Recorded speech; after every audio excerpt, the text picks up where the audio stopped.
여러분, 오늘 아침에 읽은 기사인데요, 2016년에 결혼한 한 부부에게 2017년에 여윳돈이 좀 있었어요. 이걸로 오피스텔을 사서 월세를 받을까 하다가 아내가 갭 투자에 대해서 들었어요. 그래서 이 아내가 반차를 내고, 직장 반차를 내고, 중소기업을 다니던 아내가 반차를 내고 그동안 관심을 가지고 있었던 지역, 서울시 마포구 공덕동에 있는 부동산에 찾아갔습니다. 그리고 물었어요. 갭 투자할 수 있는데 이 매매가와 전세가의 차이가 1억이 안 되는, 1억 정도 되는 집이 있냐, 이렇게 물었어요. 부동산에서 이 사람 대체 뭔가 싶었지만, 그래서 문전박대를 당했지만 이분이 수없이 발품을 팔았어요. 그러다가 결국 하나를 찾았어요. 이 매매가하고 전세가의 그 갭이 1억이 안 되는, 1억 정도 되는 집. 그래서 남편을 설득했어요. 그걸 샀어요. 근데 당시가 엄청난 부동산 상승세였어요. 2년 뒤에 팔았어요. 그 부부 손에 두 부부가 한 푼도 쓰지 않고 3년 동안 모아야 할 돈이 생겼어요. 그녀가 깨달은 게 있어요. 서울의 아파트 값은 절대로 떨어지지 않는다. 그래서 그녀는 그 다음 단계로 갔어요. 이제 강남으로 가는 거죠. 여러분, 부럽습니까? 좀 짜증나도 부럽습니까? 예나 지금이나 이렇게 영리하게 움직이려고 하면 재리에 밝아야 하는데, 그래도 세상에서 어떻게 재물이 돌아가는지를 알고 어떻게 가산을 늘려가야 하는지를 아는, 그걸 최고의 자부심으로 여겼던 바로 이 사람. 그래, 사람들 결국 나를 부러워하니까, 짜증내도 날 부러워하니까, 예나 지금이나 이렇게 영리하게 이렇게 예나 지금이나 저 경건하지 않은 저 사람도 나를 부러워하니까, 굶지 않고 나는 배불리 먹는 데다가 이 지역의 부동산 제법 소유하고 있으니까 사람들이 나 부러워하니까. 여러분, 저는 이 사람을 직접 본 적이 없지만 어릴 때부터 당했을 괴롭힘 때문에 열등감이 있었을 거예요. 타고난 외모. 여러분, DNA를 바꿀 수 있습니까? 없습니까? 요즘에는 외모는 성형으로 바꾸기도 하더라고요. 근데 DNA는 잘 못 바꾸죠. 근데 당시엔 못 바꿨겠죠. 자기 또래 아이들이 자기보다 머리 하나 더 큰 걸 보고, 또 어린 시절부터 짓궂은 아이들이 이 사람을 놀려대기 시작했을 텐데, 그는 늘 거울을 볼 때마다 자신이 미웠을런지도 몰라요. 나는 왜 이렇게 볼품이 없을까? 나는 왜 이렇게 못났을까? 자기 연민에 빠지기도 하는 자존감이 낮은 친구가, 그래서 돌파구로 찾았던 게 뭐였냐면 바로 재물이었어요. 자기 놀리는 친구들 납작하게, 그들의 코를 납작하게 해줄 수 있고, 뿐만 아니라 그들 앞에서 과시할 수 있고, 그들 위에 군림할 수 있고, 그래서 그 길로 쭉 갔습니다. 여러분, 돈에 대해서 이 사람 매우 영리했고 냉정했어요. 인지상정 이런 거 없어요. 이 사람에게는 재물이 권력이 되었어요. 어린 시절에 그를 놀렸던 이들이 슬슬 그의 눈치를 보았어요. 그는 점점 더 가혹한 사람이 되었어요. 봐주는 게 없었어요. 마음에 안 들면 더 걷어들일 방법을 고민하는 거예요. 저 인간. 물론 자기 앞에서 입도 뻥끗하지 않았던 이들이 뒤에서 어떤 소리를 수군대는지 그도 모르는 게 아니었어요. 아우, 돼지 같은 놈, 키도 작은 게 뭐 저렇게 욕심이 많아. 그래도 이 사람 이제 구력이 쌓여서 그런 뒷담화쯤이야 뭐 우습게 깔아뭉갤 수가 있었죠. 그래도 지들이 나 부러워하잖아. 저 인간들 나만큼 못 살잖아. 여러분, 자본주의라는 제도가 없었던 시절인데 이 사람은 그 사회에서의 돈의 흐름을 꿰고 있었어요. 여러분, 제가 지금 누구 이야기하는지 아시겠어요? 진짜 아시는 거 맞죠? 작은 키로 인해서 열등감을 가지고 있던 그가 그래도 그 시절에 재리에 밝아서 자수성가했어요. 사람들 위해 군림할 만한 사람이 되었습니다. 물론 그는 당시에 주류 유대인들로부터 손가락질 당했어요.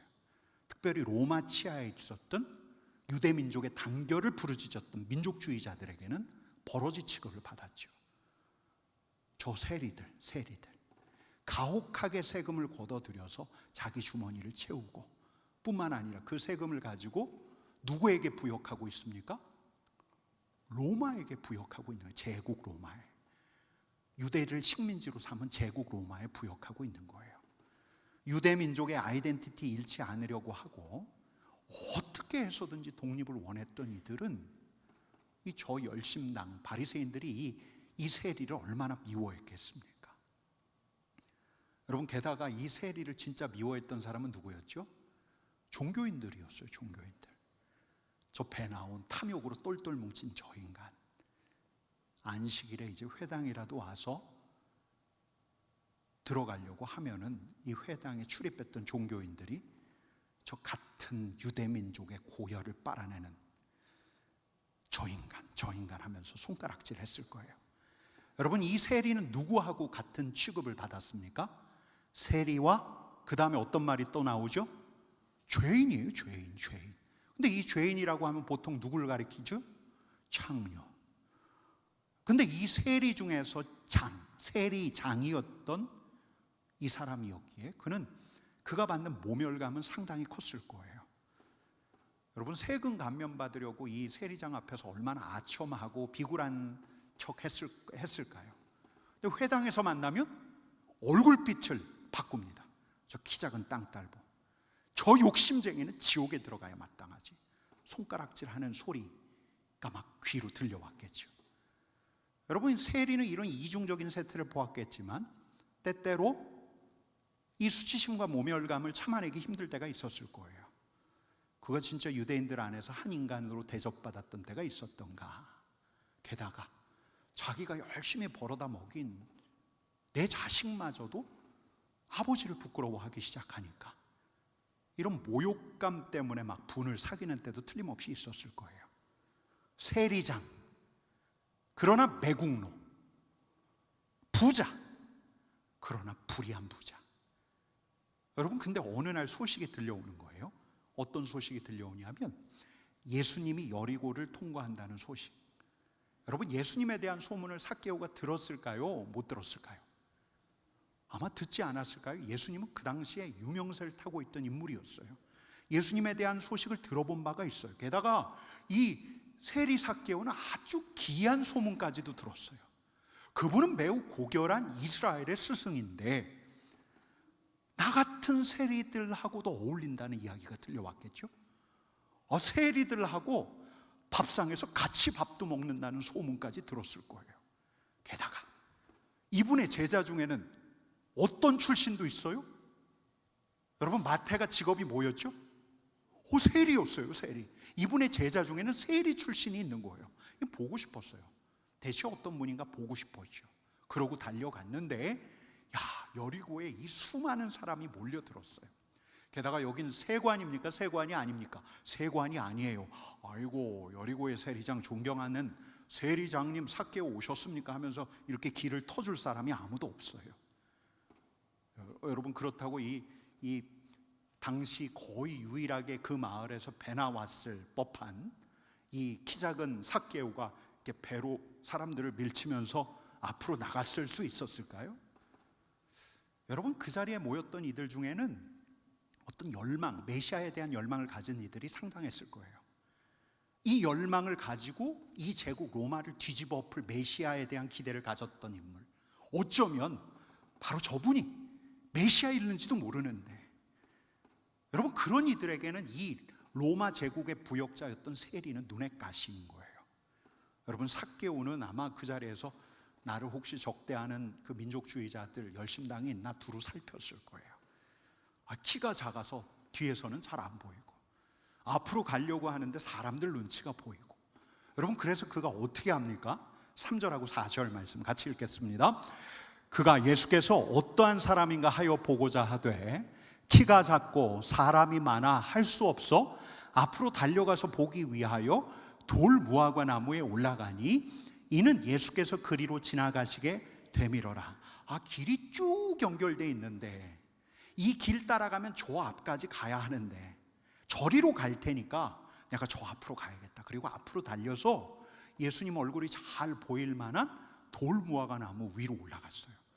여러분, 제가 언젠가 그 여리고에 갔을 때, 이스라엘 여리고에 갔을 때 돌무화과 나무, 삭개오의 여리고 삭개오의 돌무화과 나무라고 지칭하는 무화과 나무, 돌무화과 나무 하나가 있었는데, 그게 뭐 2000년 전에 삭개오가 올랐던 돌무화과 나무일까, 이런 의심이 제 안에서 생기더라고. 2000년 지났으니까. 근데 여하간 굉장히 큰 나무였어요. 여러 사람이 올라가도 될 법한. 여러분, 그러니까 그 나무에는 아마 삭개오 혼자만 올라가진 않았을 거예요. 이미 예수님이 오신다는 소식을 듣고 그 나무에 올라가 있었던 사람들이 있었을 거예요. 여튼 삭개오는 기다렸어요. 그리고 이제 어떤 일이 벌어집니까? 삭개오의 예상대로 예수님이 그 앞으로 옵니까, 안 옵니까? 본문 읽으셨잖아요. 옵니까, 안 옵니까? 와요. 5절 말씀 같이 읽겠습니다. 예수께서 그곳에 이르사 쳐다보시고 이르시되 삭개오야, 속히 내려오라. 내가 오늘 내 집에 유하여야 하겠다 하시니, 여러분, 예수님께서 나무 가까이 오셨을 때 나무 위에 사람들이 있으니까 이렇게 한번 둘러보셨겠죠. 둘러보시고 가시던 길을 그대로 가시는 게 아니라 삭개오를 유심히 쳐다보시더니, 삭개오와 눈을 마주치시더니, 여러분, 유명인하고 눈 맞춰본 적 있으십니까? 이 사람이 나를 한참 바라보는 거예요. 그냥 한번 둘러보고 쓱 보고 가는 게 아니라 내가 있는 곳에서 발길을 멈춘 다음에 나를 뚫어져라 쳐다보는 거예요. 정말 뜻밖인 일 아니에요? 근데 말씀하시는 거예요. 뭐라고요? 삭개오야, 삭개오야. 이분이 내 이름을 어떻게 알지? 이분이 내 이름을 아신다. 삭개오야. 예수님께서 돌무화과 나무 위에 있는 그 삭개오를 부르실 때, 여러분, 삭개오의 표정이 어땠을까요? 눈이 동그래졌을 거예요. 사람들이 다 삭개오를 쳐다봤겠죠. 삭개오의 몸에 아마 전율이 일었을 거예요. 이분이 나를 어떻게 알지? 어떻게 알지? 여러분, 예수님이 아셔요. 삭개오를 아셔요. 삭개오를 아셔요. 삭개오 이름도 아시고 그의 삶도 아셔요. 삭개오야 라고 부를 때 삭개오는 정신이 번쩍 들었을 거예요. 그리고 직감했겠죠. 이분이 나를 아시는구나. 나를 아시는구나. 부자이자 세리장인 나, 부당하게 사람들로부터 세금을 거두어서 로마의 부역자로 살고 있는 나, 그래서 수많은 사람들에게 미움과 멸시를 받고 있는 바로 나, 왜소한 키만큼이나 마음속에 열등감으로 가득한 나, 이를 감추기 위해서 사람들 앞에서 우쭐대고 허세를 대는데, 그래서 때로 사람들을 가혹하게 대하는데, 이런 나를 우리 주님이 아시는구나. 여러분, 예수님께서 여리고를 왜 지나셨을까요? 예수님 지금 어디로 가고 있죠? 누가복음 19장입니다. 누가복음 19장은 예루살렘으로 가는 거예요. 예루살렘으로 가고 계셔요. 예루살렘 가다 보니까 예루살렘 동쪽에 있는 여리고를 지나야 하니까, 통과할 수밖에 없으니까, 지리적으로 여리고 안 거치고 예루살렘 들어가기 어려우니까, 예수님 경로라면 그렇게 생각할 수 있지만,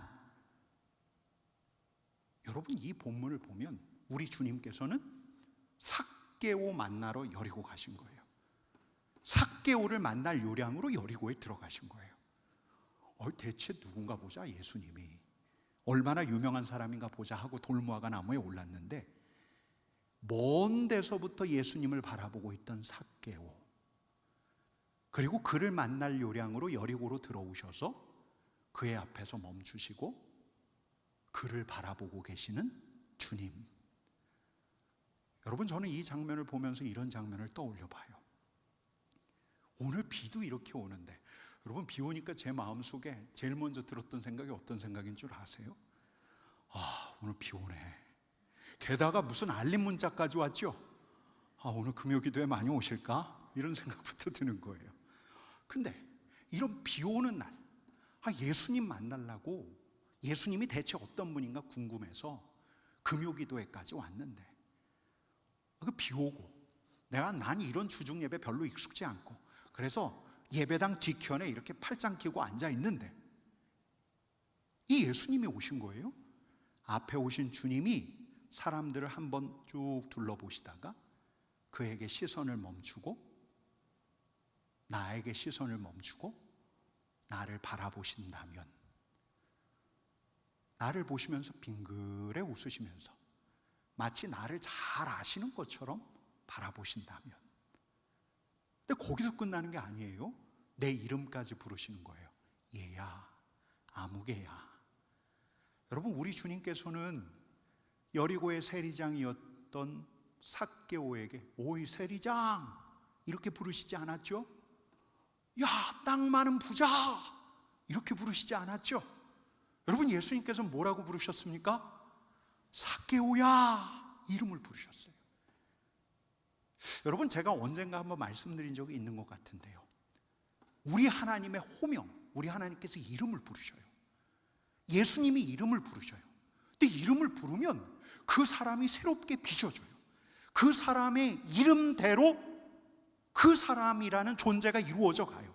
여러분, 지금 우리가 성경을 쭉 통독해 가고 있는데 오늘 어디 읽었죠? 여러분, 이번 주 되게 힘들죠? 힘들어요. 에스겔 읽고 있습니다. 제가 그래서 이번 주 주일날은 하나님의 심판에 대해서 말씀을 전해야 해요. 하나님의 진노에 대해서 쭉 읽고 가고 있는데, 여러분, 성경에서 우리 하나님께서 사람들 이름 부르시는 경우가 많아요, 안 많아요? 직접 이름을 호명하시는 경우. 에스겔에게 나타나셨을 때 에스겔아 하고 부르셔요? 이사야에게 나타나셨을 때 이사야야 이렇게 부르셔요? 여러분, 언제 우리가 이름을 보았죠? 모세야, 사무엘아, 수많은 이름들이 나오고 수많은 인물들이 나오지만 우리 하나님께서 직접 이름을 호명하시는 경우가 많지 않아요. 많지 않아요. 신약에서도 마찬가지예요. 여러분, 근데 우리 하나님께서, 우리 주님께서 그 사람의 이름을 부르시면, 여러분, 여호와, 우리 하나님, 여호와라는 뜻이 무슨 뜻이죠? 다 아실 것 같은데, 여호와 무슨 뜻이죠? 스스로 있는 자. 여호와의 뜻이 스스로 있는 자예요. 여호와의 뜻대로 우리 하나님은 스스로 있는 자이십니까? 스스로 있는 자가 아니십니까? 스스로 있는 자예요. 그 이름이 그분을 나타내요. 그 이름과 그분이 분리될 수가 없어요. 여러분, 예수님이 무슨 뜻이죠? 구원자. 여러분, 예수님이라는 이름이 예수님의 하시는 그 구원 사역과 분리가 될 수 있습니까? 없습니까? 없어요. 그 이름과 그 존재가 분리될 수 없어요. 이런 분께서 누군가의 이름을 부르면 이게 흔치 않은 경우예요. 삭개오야라고 부르시는데 정신이 번쩍 들어요. 내 이름이 삭개오다. 저분에게 나는 삭개오다. 저분이 내 이름 아신다, 이 정도가 아니에요. 주님께 나는 삭개오구나. 삭개오. 아마 이런 깨달음이 왔을 거야. 내가 삭개오였구나. 내 이름 몰라요? 삭개오가 자기의 이름 몰랐겠어요? 근데 그 순간 그는 틀림없이 내가 삭개오였구나.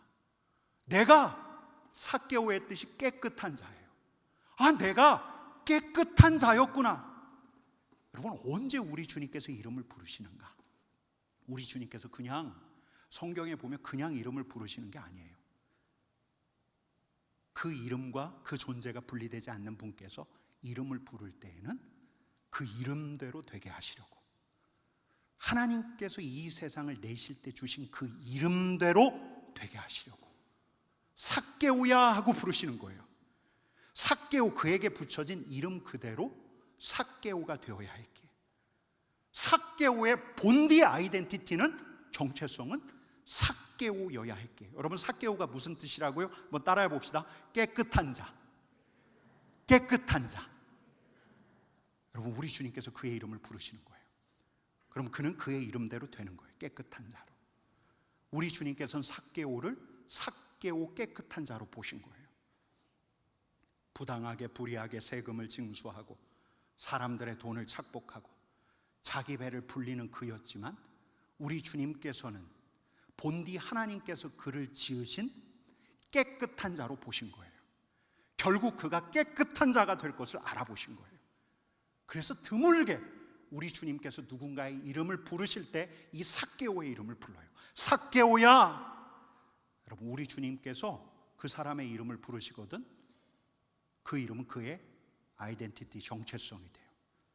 아직 발현되지 않았을지라도, 숨어있는, 숨겨져 있는 가능성일지라도 우리 주님께서는 그가 되어야 할 모습을 아셔서 그에게 마땅한 이름으로 그를 호명하시고 그렇게 되어가게 하셔요. 여러분, 저는 이 삭개오 기사를 그렇게밖에 볼 수가 없어요. 왜냐하면 그러지 않고서는 그 다음 대목이 해명이 안 돼요. 우리 주님께서 삭개오야, 내가 내 집에 머물러야 하겠다, 그렇게 삭개오의 이름을 부르고 우리 주님과 삭개오가 만났는데, 여러분, 그 다음에 삭개오가 뭐까지 해요? 그 고집불통 불의했던 삭개오가 어디까지 갑니까? 아, 주님, 내가 내 소유의 절반을 가난한 사람에게 주겠습니다. 내가 누군가의 재산을 착복하게 되면 그에게 갑절이나 내 갑절이나 갚겠습니다. 이런 결단을 이 순간 해요. 딱 그 순간에 삭개오야 라고 부르고 예수님과 대면했던 그 순간에,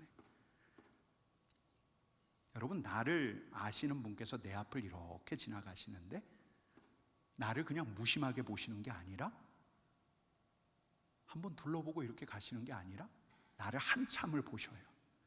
아니, 나를 보기 위해서 여기 오셨어요. 그분에게 나는 한 존재예요. 귀한 존재예요.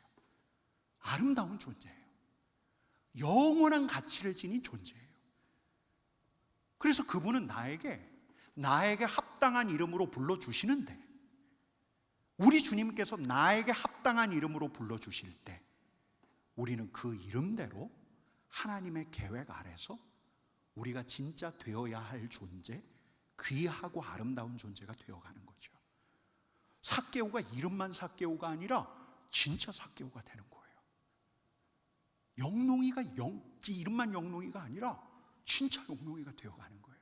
우리 주님께서 저를 보시면 영롱하고 부를 때, 여러분, 우리 존재의 변화는 만남으로부터 오는 거예요. 우리 주님과의 만남.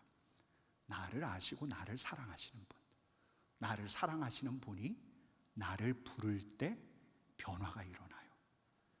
야, 주님이 나를 아신다, 주님이 나를 사랑하신다, 이걸 알고 나면, 이 주님께서 나와 함께 하신다, 이걸 알고 나면 우리는 내가 내 자신을 보는 대로가 아니라 우리 하나님께서 나를 보시는 대로, 우리 주님께서 나를 보시는 대로 바뀌어져 가는 거예요.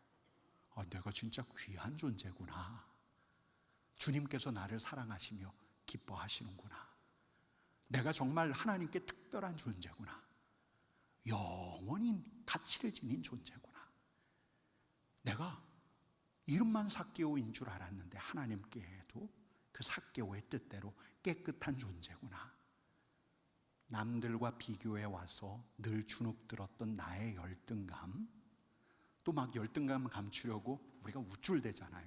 허세를 부리고, 이런 우월감, 수치심, 모멸감. 여러분, 기분 한번 상하고 나면 그 사람 밟아주고 싶지 않습니까?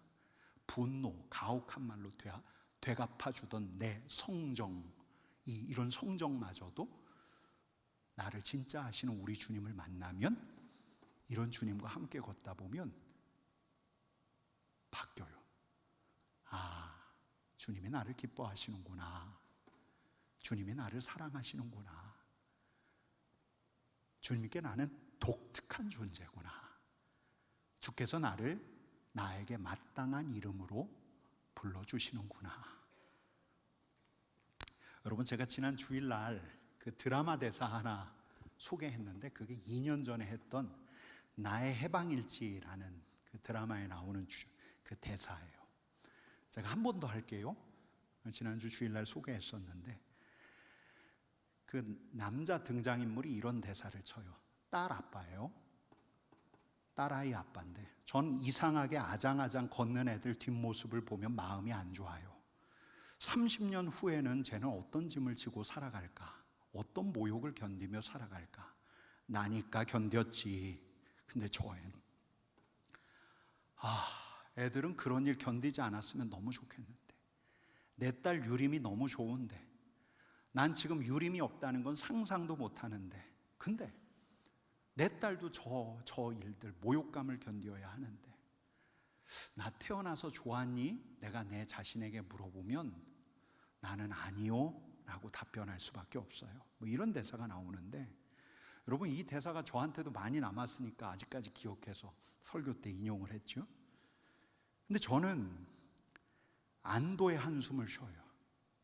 야, 내가 예수님을 몰랐다면, 모욕감과 수치심을 감내하며 살아가는 인생에서 내가 예수님 몰랐다면, 내 아들이 예수님 모른다면, 나 태어나서 좋았니? 여러분 제가 제 자신에게 물으면 저는 아니요. 여러분 이렇게 답변할까요? 제가 제 자신에게 물으면, 나 태어나서 좋았니? 너 태어나서 좋았니? 라고 제가 제 자신에게 물으면 아니요, 안 좋았어요. 이렇게 답변할까요? 그러지 않아요. 얼마나 좋은데? 여러분 이렇게 답변할까요? 저는 정직하게 이렇게 답변까지 못하겠어요.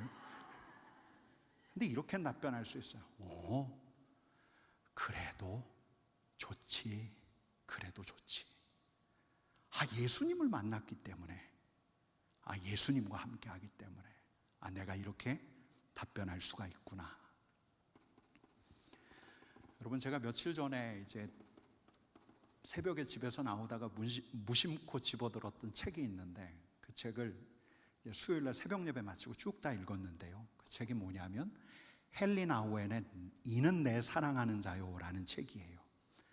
이 헨리 나우엔이라는 영성가를 아실 거예요. 가톨릭 사제이기도 한데, 이분이 정말 이 극악무도한 고통스러운 현실에서 내가 하나님께 사랑받는 자라는 걸 잊지 말라고, 나는 하나님께 선택받은 자임을 과감하게 선포하면서 알리며 다니라고 요청을 해요. 근데 우리는 그렇게 살아가면서도 영적 전쟁을 치를 수밖에 없다고 하면서 세 가지 지침을 일러주는데, 제가 이게 되게 인상적이었어요. 그 첫 번째가 뭐냐? 우리가 사랑받는 자로 살기 위해서는 이런 영적 전쟁을 치러야 하는데, 이 영적 전쟁을 치를 때 나에게 유익한 지침, 그 첫 번째, 세상의 속삭임이 거짓된 것임을 계속해서 밝혀나가라. 세상은 끊임없이 우리를 향해서 거짓말을 한다는 거예요. 상처받게 하고, 마음 상하게 하고, 분노하게 하고, 모멸감과 수치심을 느끼게 하고, 그럴 때마다 내 자신에게 말하래요. 이 느낌이 아무리 내게 강할지라도 이건 나에 대한 진리가 아니야. 지금은 내가 느낄 수 없더라도 하나님께서는 나를 귀하게 여기셔. 하나님께서는 나를 사랑하셔. 나를 기뻐하셔. 여러분 제 그 위임식 때 오셨던 제 스승님은 아침에 일어나자마자 이런 기도를 하나님 앞에 드린다는 말씀을 계속 하셨어요. 어떤 기도를 드리냐면, 우리 주님께서 세례 받으실 때 하늘로부터 들렸던 음성, 이는 내 사랑하는 자요, 내 기뻐하는 자라. 이는 내 사랑하는 아들, 내 기뻐하는 자. 하나님께서 나에게 말씀하십니다. 너는 내 사랑하는 아들, 내가 너를 기뻐한다. 하나님께서 제게 말씀하십니다. 매일매일 아침에 눈 뜨자마자 하시는 기도라고 하셨습니다. 이게 세상의 속삭임이 거짓인 것을 확인케 하는 진리인 거죠. 우리는 하나님의 사랑하는 아들, 사랑하는 딸. 여러분 두 번째는 뭐냐면, 우리의 근본적인 정체성을 상기시켜주는 장소를 찾고 또 사람을 만나라는 거예요. 우리가 어떤 존재인가를 일러주는 장소, 여러분 어디일까요? 예배당. 금요기도의 이 자리. 여러분 우리의 정체성을 일러주는 사람이 누굴까요? 우리 일터에서 직장 상사, 그에게 나는 부하 직원이에요. 우리 시어머니에게 나는 며느리죠. 여러분 우리의 정체성을 일러주는 신앙 공동체의 사람들과 함께 하라는 거예요. 여러분 제가 오늘 이제 저희가 금요일마다 교역자 기도회를 하는데, 이제 아침에 기도회를 마친 다음에 목양실에서 목사님들, 전도사님들하고 커피를 이제 한잔 하는데, 제가 또 질문했습니다. 제가 질문하니까 답변할 수밖에 없었겠죠. 이런 질문을 던졌어요. 예수님 만나고 나니까, 예수님 믿고 나니까 뭐가 좋습니까? 예수님 만나고 나니까 진짜 당신에게 뭐가 좋습니까? 여러분, 구원받아 좋죠. 영원한 생명이 우리에게 있다는 것이 너무나 우리를 소망을 가지고 살아가게 하죠. 그거 말고 살아가는데 대체 뭐가 좋으냐라고 물었더니 우리 목사님, 전도사님들이 자기 이야기를 들려줘요. 살아갈 이유가 생겼죠. 공허하지 않죠. 삶의 평강을 찾았죠. 이제 비교하지 않죠. 분노가 가라앉죠. 의지할 대상이 생겼죠. 내가 싫었는데 내 자신이 바뀌기 시작했죠. 여러분, 이야기를 듣는데 저도 동감이 돼요. 그랬지. 나도 그랬지. 나에게도 살아갈 이유가 생겼지. 예수님이 아니었다면 평강을 주셨지. 내 성깔도 많이 변했지. 근데 제가 마지막에 우리 목사님들, 전사님들께 이런 이야기를 했던 것 같아요. 야, 진짜 예수님 믿어서 얼마나 좋은가. 예수님 믿어서 얼마나 좋은가. 우리 목사님, 전사님들하고 이야기하다 보니까 오늘 오전 내내 또 오후에도 그 생각이 드는 거야. 야, 예수님 믿어서 진짜 얼마나 좋은가. 예수님 믿어서 내가 얼마나 좋은가. 예수님께 사랑받는 자라는 고백을 들어서 얼마나 좋은가. 하나님이 나를 기뻐하시니까 나는 얼마나 복된가. 갭 투자해서 2년 3년 만에 3억 1천만 원 벌은 그 아주머니가 하나도 부럽지 않아요. 얼마나 좋은가. 이런 우리의 정체성을 확인할 수 있는 자리, 그 사람들을 계속 만나라는 거예요. 세 번째는 뭐냐면 계속 감사하라고. 하나님 감사합니다. 나를 선택해 주신, 나를 사랑해 주신 하나님 감사합니다. 이 감사의 고백을 우리 하나님께도 돌리고, 하나님을 향해 감사할 때 내 이웃들이 나에게 베푼 선의에 대해서도 감사를 계속 고백하라고. 그들을 비난하고 조롱하고 그냥 냉담하게 대하는 것이 아니라 그가 나에게 선행을 베풀고 나를 일깨워 줄 때 고맙습니다, 감사합니다. 비판적으로 회의적으로 살아가는 것이 아니라 감사를 표현하라고. 이 세 가지를 헨리 나우엔이 일러주는 거예요. 도움이 될 거라고. 첫 번째가 뭐라고요? 내가 누구인지 나를 일깨우라고. 세상의 거짓에 속지 말라고. 두 번째가 뭐라고요? 내가 누구인지를 일러주는 자리를 찾아가라고. 그들과 함께 만나라고. 우리 하나님께 감사하고 내 이웃들에게도 감사를 고백하라고. 이게 내가 사랑받는 자를 확인시켜주는 아주 유익한 지침이 될 거라고. 여러분, 이 자리에 있는 저와 여러분들 하나님을 만난 사람들입니다. 아마 우리 하나님 살아계셔, 이 고백을 했던 적이 틀림없이 있을 거예요. 근데 우리는 또 만나야 합니다. 여러분, 진정 만나기를 원하십니까? 여러분, 정말 만나기를 원해요. 이 자리가 베델 하마콤이 되기를 원해요. 그래야 세상 소리에 세상 살아가느라고 또 내 마음 구겨져 있거든요. 그냥 내 마음이 또 축축 처져 있거든요. 답답해져 있거든요. 우리 주님 바라보고, 우리 주님께서 이런 나를 바라보고 계시고, 또 이런 나를, 내 이름을 나에게 마땅한 이름으로 나를 불러주시기를 원하는데, 여러분, 바로 이 자리에서, 하마콤에서 우리 주님의 얼굴을 보고 우리 주님의 시선을 느끼고 우리 주님의 소리를 들어야 하는 거예요. 그래야 우리는 우리가 생각하는 우리 자신이 아니라 우리 하나님께서 생각하시는 내 모습, 우리 하나님께서 지으신 하나님의 형상, 하나님의 사랑하는 아들, 하나님이 기뻐하는 자로 바뀌어져 갈 수가 있는 거예요. 여러분, 또 여러분들에게 부탁하는 것은 이제부터 우리 문전사님 나와서 기도한 것처럼 이제 교회학교, 여름성경학교하고 수련의 시즌이 시작되는데, 여러분, 우리 주님께서 우리 아이들 찾아갈 것을 믿으십니까? 믿으시지 않습니까? 여러분 믿어요. 저는 오늘 본문 묵상하면서 여리고로 우리 주님께서 왜 오셨던가? 삭개오 만나러 오셨어요. 여러분, 우리 수련회 왜 여는가? 우리 주님께서 그들을 만나시러 가시는 거예요. 여리고로 삭개오 만나러 가셨던 것처럼 바로 그곳으로, 하마콤 그곳으로 우리 아이들 만나러 가시는 거예요. 여러분, 우리가 기도할 건 뭐냐면 만나러 오시는 우리 주님, 우리 아이들이 알아보게 하여 주옵소서. 하나님, 우리 아이들이 삭개오야 하는 주님의 음성 들었던 것처럼 마땅한 이름을 부르시는 우리 주님의 소리를 듣게 하여 주옵소서. 여러분, 그 소리를 들을 때라야 세상이 위협하는, 세상이 나를 끌어내리는 소리로부터 자유할 수 있어요. 우리 주님의 소리를 들을 때라야. 진짜 우리 아이들 이 소리 들어야 해요. 삭개오야, 우리 아이들의 이름을, 마땅한 이름을 부르시는 그 소리. 너는 내 사랑하는 아들이다. 너는 내 사랑하는 딸이다. 아, 주님이 나를 사랑하시는구나. 내가 사랑받는 자구나. 진짜 내가 살아계신 하나님께서 나를 사랑하시는구나. 보이지 않지만 그분께서 인격적으로 다가오셔서 나에게 사랑한다고 말씀하시는구나. 내가 하나님의 기뻐하는 자구나.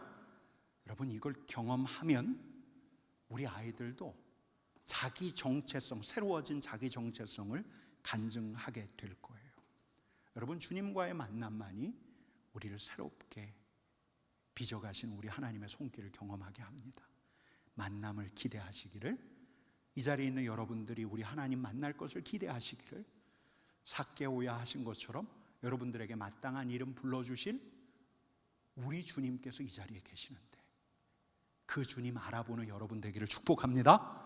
여러분, 그 하마콤에서 우리 아이들 만나러 오신 우리 주님을 알아볼 수 있기를 기도해 주셔야 됩니다. 네, 우리 간증을 하나 듣기를 원하는데요. 우리 유치부 섬기는 우주랑 전도사님께서 예수님 하나님을 만난 이야기를 오늘 여러분들에게 좀 나눠주실 겁니다. 제가 부탁했습니다. 우리 박수하도록 하겠습니다.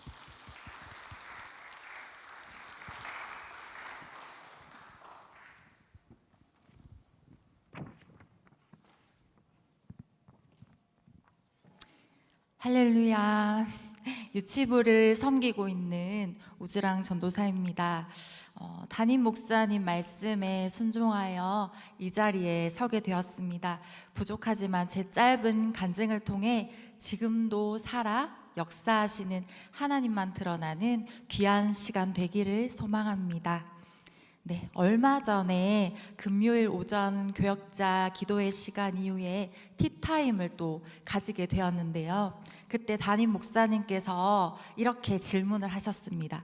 우전도사님은 언제 하나님과의 인격적인 첫 만남이 있었어요? 라고 제게 질문을 하셨습니다. 제가 그 질문을 듣는 순간 한 장면이 떠올랐습니다. 때는 어느 추운 겨울이었는데요. 성전 바닥에 엎드려 혼자 흐느끼고 있는 저의 중학교 1학년, 2학년 시절의 한 장면이 생각이 났습니다. 제 기억으로 그 시절 저는 아버지의 사업의 실패로 가세가 많이 기울었었고 그 영향으로 모든 삶이 위태로웠던 것 같습니다. 부모님이 힘들어 하시니까 당연히 저도 그 영향을 받을 수밖에 없었는데요. 게다가 사춘기에 질풍노도의 시기를 겪고 있던 저는 제 삶이 왜 이렇게 불행하지? 라는 그러한 생각으로 사로잡혔었던 것 같습니다. 아주 오래전 일이라 조금은 제 입장에서 기억이 왜곡된 것도 있겠지만 분명한 것은 제 생애 처음으로 혼자서 마음의 무게를 감당하기 어려웠던 순간인 것만큼은 확실한 것 같습니다. 그날 저는 성전 바닥에 주저앉았습니다. 무슨 기도를 어떻게 했는지는 잘 기억이 나질 않습니다. 너무 답답하니까 기도도 제대로 나오지 않았던 것 같습니다. 그저 하염없이 흐느껴 울다가 눈이 퉁퉁 부어서 스스로 지쳐서 성전 바닥에 엎드려 있었습니다. 얼마나 그렇게 제가 성전에서 그러고 있었는지는 잘 모르겠습니다. 한참을 흐느끼고 통곡하기도 하고 마치 어린아이가 부모님께 떼를 쓰듯이 제가 처음으로 하나님께 떼를 썼습니다. 그런데 아무리 떼를 써도 내 이야기를 들어주는 이가 없다고 생각하니까 더 서글퍼지기 시작했습니다. 지독하게 나는 혼자라는 생각이 저를 사로잡으려고 하는 그 순간에 갑자기 따스한 온기가 느껴졌습니다. 분명 혼자 추운 바닥에 엎드려서 기도하고 있었는데 저는 너무나도 따뜻한 온기가 저를 사로잡는 것을 느꼈습니다. 그래서 누가 관리 집사님이 오셔서 히터를 틀어주셨나 하고 기도하다가 눈을 떠서 제 주변을 이렇게 살폈습니다. 그런데 주위를 둘러보아도 아무도 없고 성전에는 저 혼자뿐이었습니다. 그런데 분명 혼자인데 저는 혼자가 아니라는 마음이 들기 시작했습니다. 그때였습니다. 주님께서 저를 찾아오셨습니다. 주랑아, 내가 너를 안다. 너의 아픔을 알고 너의 힘듦을 안다. 그리고 너를 많이 사랑한다. 너는 절대 혼자가 아니다. 나는 언제나 너와 함께 할 거야. 라는 하나님의 따뜻한 음성을 분명히 들었습니다. 그리고 마치 제가 아주 넓은 주님의 품에 안겨서 기도하고 있다라는 생각이 들었습니다. 아직도 저는 그때 장면이 생생하게 떠오릅니다. 그렇게 주님께서 저를 만나주신 이후로 제 삶의 변화가 생긴 것이 있습니다. 이전에는 보이는 것, 내가 어떻게 보여지는 것, 그것 중요하게 생각하고 거기에 마음 빼앗겨서 살았더라면 그 사건 이후 주님이 나를 만나주시고 나를 안아주신 그 이후로 보이지 않는 것, 그것이 더 중요한 것임을 깨닫게 되었고 제가 주님을 더 궁금해하고 더 갈망하게 되는 삶을 살게 되었다라는 것입니다. 그리고 때로는 큰 풍랑이 일고 어떤 어려움이 다가와도 전 두렵지가 않습니다. 사실 작은 일에도 호들갑 떨 때도 있기도 하지만 그러나 주님이 나와 언제나 함께 하신다고 약속했는데 뭐가 무서워? 죽어도 천국인데 라는 근거 있는 자신감이 그 이후로 저에게 생겼습니다. 지금도 감사한 것은 그 힘든 상황 속에서 성전을 찾고 제가 주님을 찾았다라는 것입니다. 만약 그때 제가 다른 선택을 했다면 그리고 다른 곳을 찾았더라면 지금의 저는 없었겠지요. 끝으로 잠언 8장 17절 말씀을 읽고 제 짧은 간증을 마무리하려고 합니다. 나를 사랑하는 자들이 나의 사랑을 입으며 나를 간절히 찾는 자가 나를 만날 것이다. 아멘. 주님은 주님을 갈망하는 자, 주님을 간절히 찾는 자를 꼭 만나 주십니다. 말씀이 약속하고 계십니다. 우리에게 있는 것이 아무리 귀한 것이고 삶의 안락함과 윤택함을 준다고 할지라도 하나님을 찾지 못하게 가로막는 것이라면 이것이 정말 귀한 것인가 한 번쯤은 생각해 보았으면 좋겠습니다. 하지만 내게 있는 것이 아픔과 고통뿐일지라도 그것으로 인해 주님을 더 간절히 찾게 되고 주님을 갈망하게 된다면 그것이 도리어 유익이 된다는 것을 저의 짧은 간증을 통해 고백하려고 합니다. 보잘것없는 나를 만나주시고 따뜻한 사랑으로 품어주신 그 하나님이 올 여름 우리 삼덕의 다음 세대 모든 아이들을 만나주시기를 간절히 소망합니다. 경청해 주셔서 감사합니다.